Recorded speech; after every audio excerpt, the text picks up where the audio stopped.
ในมงคล38ประการมีมงคลในหัวข้อหนึ่งที่ได้พูดไว้ว่าการมีงานไม่ข้างค้างเป็นมงคลอย่างสูงสุดของชีวิตในโลกปัจจุบันในสถานการณ์เศรษฐกิจที่กำลังเป็นไปในทิศทางที่ไม่ค่อยดีคนที่มีงานคือคนที่โชคดีที่สุดคนที่ตกงานคือคนที่โชคร้ายที่สุดแต่คนที่โชคร้ายมากกว่านั้นก็คือคนลาออกจากงานในขณะที่เศรษฐกิจกำลังไม่ดีแล้วก็ไปเริ่มชีวิตใหม่หางานไม่รู้ว่าวันไหนจะได้การมีงานถือว่าเป็นการทำให้ชีวิตของเรามั่นคงแต่การไม่มีงานเป็นการทำให้ชีวิตของเราคลอนแคลนภาวะของการเบื่องานเกิดขึ้นได้กับคนทุกสถานการณ์ทุกที่ทุกแห่งทุกโอกาสทุกสถานที่ถามตัวเราว่าตอนนี้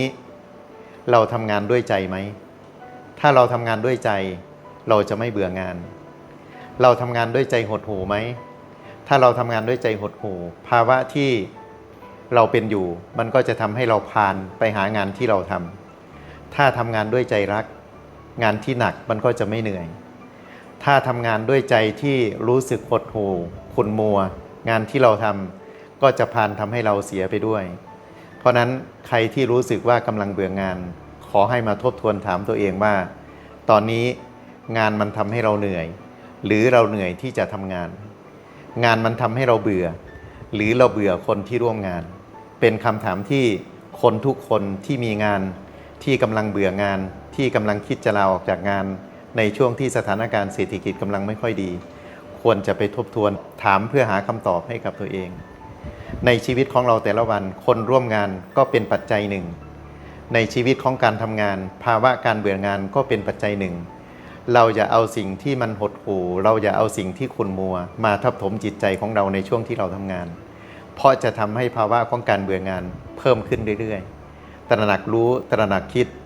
ชีวิตที่มีงานทำเป็นชีวิตที่โชคดีที่สุด